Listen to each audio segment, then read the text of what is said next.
حسب طاقت دونوں اور اوقات پر تقسیم کر کے اول اور دن اور اول وقت سے ترتیب وار ادا کرو۔ البتہ روزے دن کے ترک کا سبب بیماری تھی اور شفا یاب کے بعد تم نے ان کی قضا کر لی ہے تو اس کے سبب تم پر کچھ بھی لازم نہیں ہے۔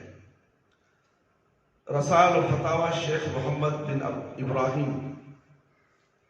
جب عورت حیض سے عصر یا عشاء کے وقت پاک ہو جائے تو کیا وہ ظہر اور مغرب کی نماز ادا کرے گی؟ سماعت الشیخ عبدالعزیز بن باز سے سوال کیا گیا کہ جب عورت حیض سے عصر یا عشاء کے وقت پاک ہو جائے کیا اس کے ساتھ ظہر اور مغرب کو اس لحاظ سے کہ دونوں اکٹھے جمع کر کے پڑھی جاتی ہیں پڑھے گی؟ اس خواتین کا سوال کا جواب یہ ہے جب عورت حیض یا نفاس سے عصر کے وقت پاک ہو جائے تو علماء کے دو قول میں سے زیادہ صحیح قول کے مطابق اس پر ظہر اور عصر دونوں کو نمازوں کی ادائیگی لازم ہے، کیونکہ ان دونوں کا وقت معذور مثلا مریض اور مسافر کے حق میں ایک ہے۔ عورت طہارت میں تاخیر کے سبب معذور ہے۔ اسی طرح جب عشاء کے وقت پاک ہو تو اس پر مذکورہ سبب کی بنا پر مغرب اور عشاء دونوں نمازیں ادا کرنی لازم ہے۔ ایسا ہی فتویٰ صحابہ اکرام رضی اللہ عنہم کی ایک جماعت نے دیا۔ فتاوی محمد تتعلق بالصلاة للشیخ ابن باز صفحہ نمبر 17۔ جب عورت عصر کے وقت پاک ہو تو کیا ظہر ادا کرے گی؟ فضیلت الشیخ محمد صالح عثیمین سے سوال کیا گیا ہے جب عورت نفاس سے عصر کے وقت پاک ہو تو کیا عصر کے ساتھ ظہر کی نماز بھی اس پر لازم ہوگی یا صرف عصر کی نماز ادا کرے گی؟ اس مسئلے میں راجح قول یہ ہے کہ اس کو صرف نماز عصر ادا کرنی لازم ہے، کیونکہ نماز ظہر کے وجوب پر کوئی دلیل نہیں ہے اور شرعی اصل براءۃ الذمہ ہے، یعنی جب تک کسی چیز کی دلیل موجود نہ ہو انسان شرعاً اس کا مکلف نہیں ہوتا۔ علاوہ ازیں نبی کریم صلی اللہ علیہ وسلم کا فرمان ہے من ادرک رکعۃ من العصر قبل ان تغرب الشمس فقد ادرک العصر، یعنی جس نے سورج ڈوبنے سے پہلے نماز عصر ایک رکعت پالی تو یقیناً اس نے عصر پالی۔ تو آپ صلی اللہ علیہ وسلم نے یہ نہیں فرمایا کہ اس نے ظہر پالی۔ اگر نماز ظہر واجب ہوتی تو ضرور نبی کریم صلی اللہ علیہ وسلم اس کو بیان فرما دیتے۔ نیز اس لیے بھی کہ اگر عورت ظہر کا وقت داخل ہو جانے کے بعد حائضہ ہو تو اس پر صرف ظہر کی قضا لازم ہے، عصر کی نہیں۔ حالانکہ نماز ظہر عصر کے ساتھ جمع کی جا سکتی ہے۔ اس مسئلے میں اور سورۃ المسئولہ میں کوئی فرق نہیں ہے۔ اس بنا پر راجح قول دلالت العصر اور اس پر قیاس کے سبب یہی ہوگا کہ عورت صرف عصر کی نماز عورت پر صرف عصر کی نماز لازم ہوگی، اور یہی حکم اس صورت میں بھی ہے جب عورت عشاء کا وقت ختم ہونے سے قبل پاک ہو تو اس پر صرف عشاء کی نماز لازم ہوگی، مغرب کی نماز نہیں ادا کرے گی۔ سئل عن احکام الحیض للشیخ ابن عثیمین رحمہ اللہ علیہ۔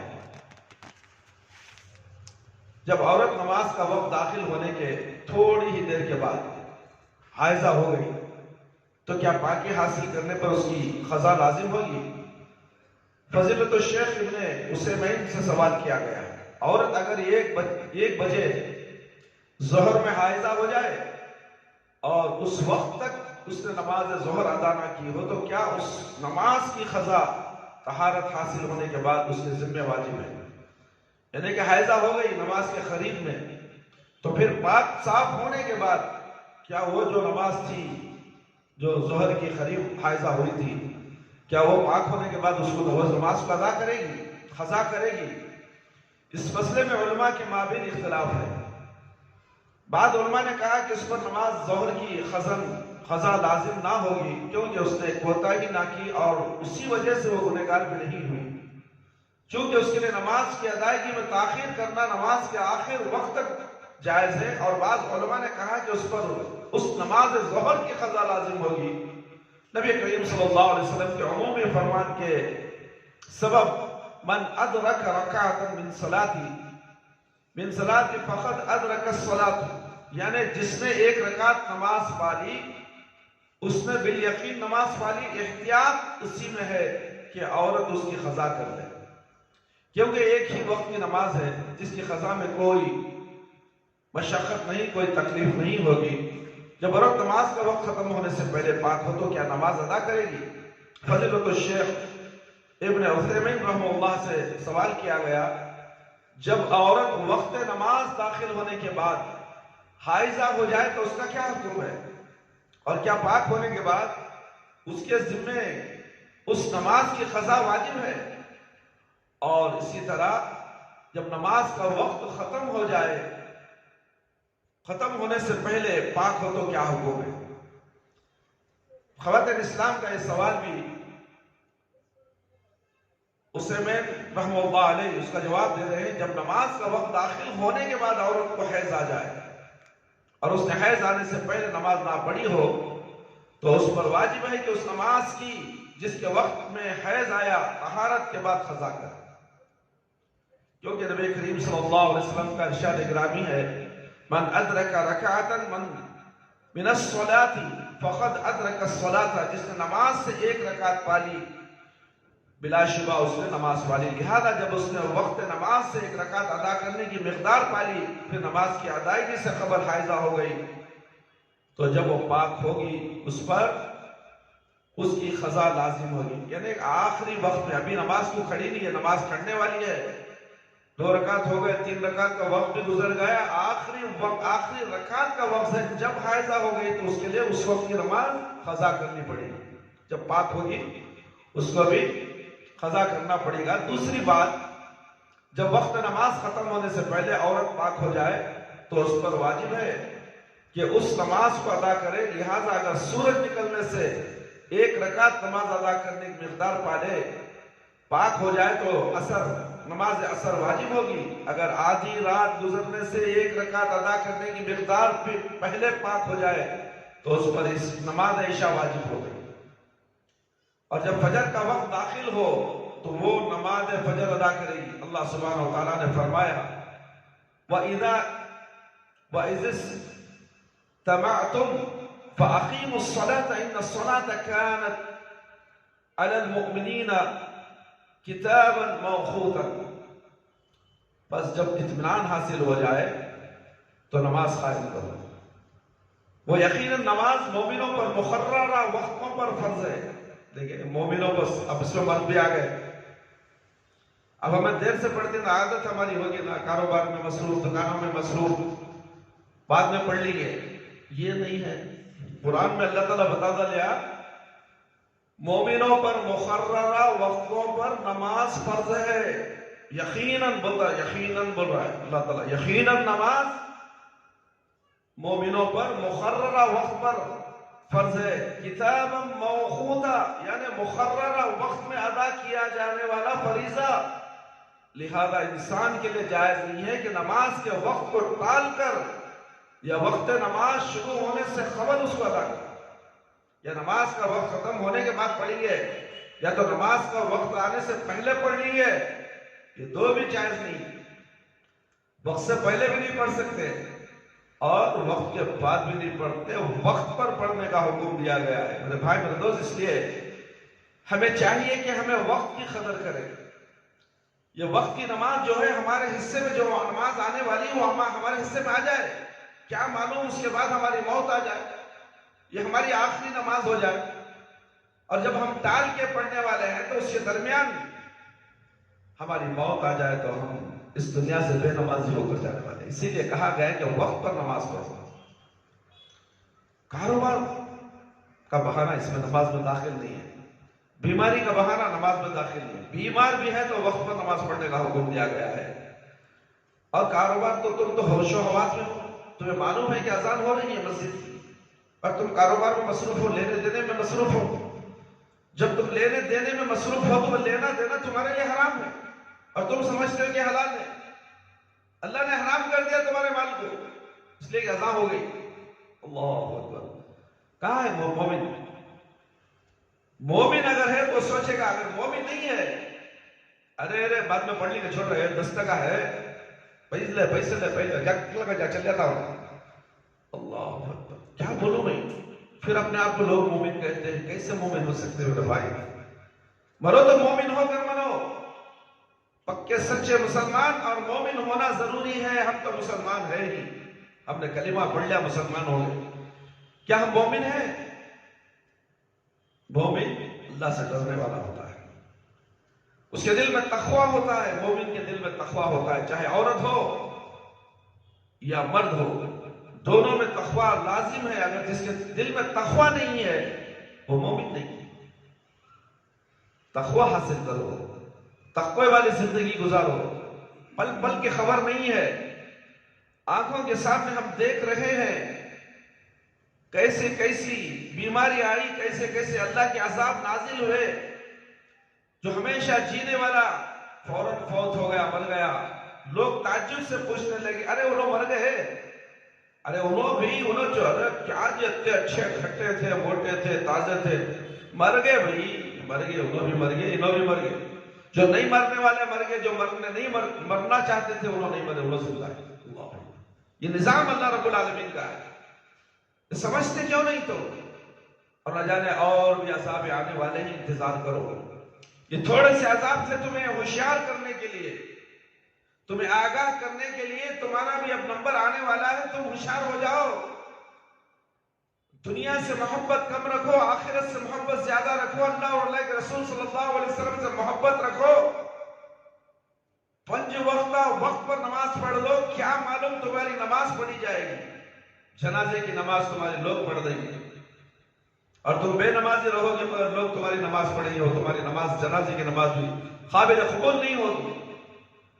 شیطان تو چاہتا ہے تمہاری نمازوں کو چکھ لے، تمہیں تاخیر کر کے تمہاری نمازوں کو تاخیر کرا کے، معلوم ہے اب یہ مرنے والا ہے تو اس کی نماز کو تاخیر کرا دے گا، اور تم کسی غفلت میں رہو گے، نماز چھوڑ دو گے اور موت آ جائے گی، کیا جواب دو گے اللہ؟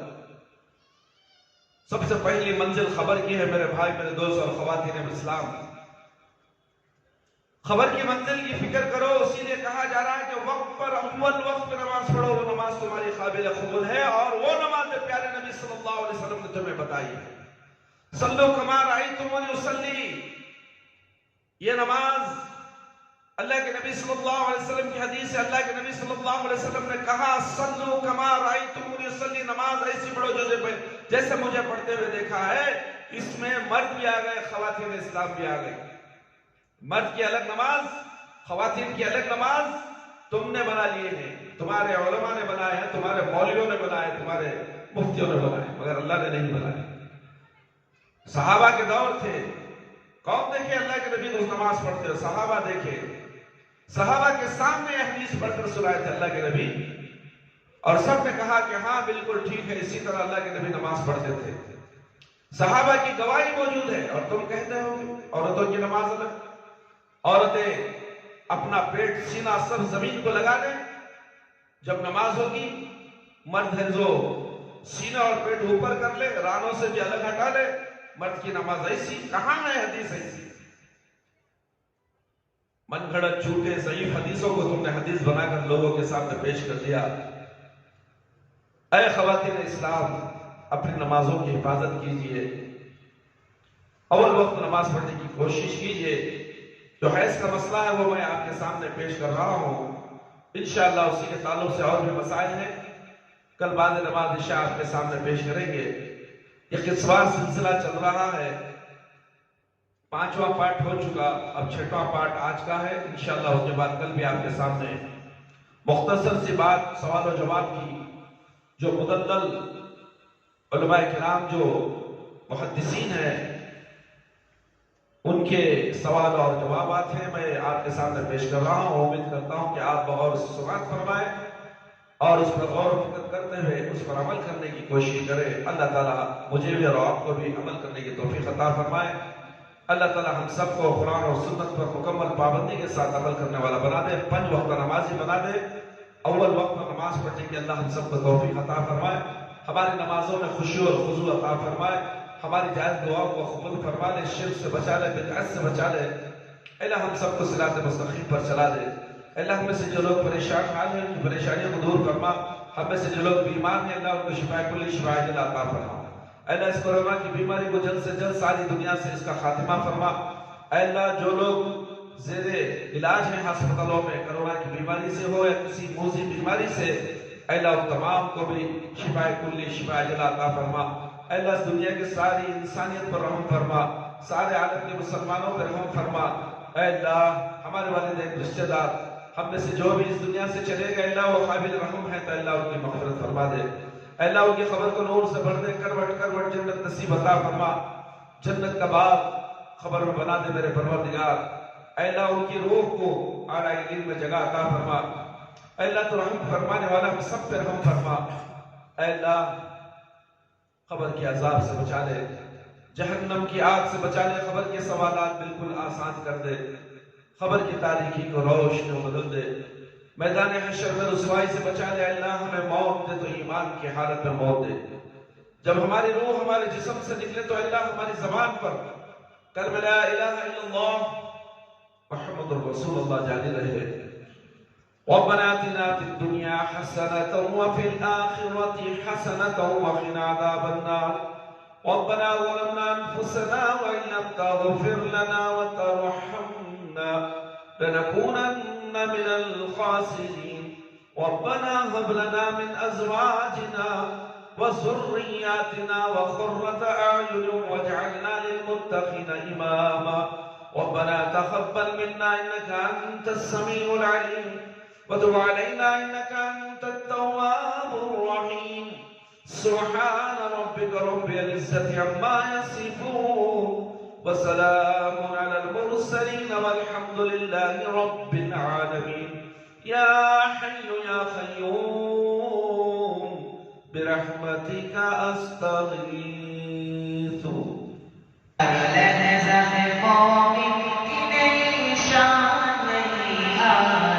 تعلیمات تقویٰ اللہ کی قرآن، تعلیمات تقویٰ، تعلیمات تقویٰ، تعلیمات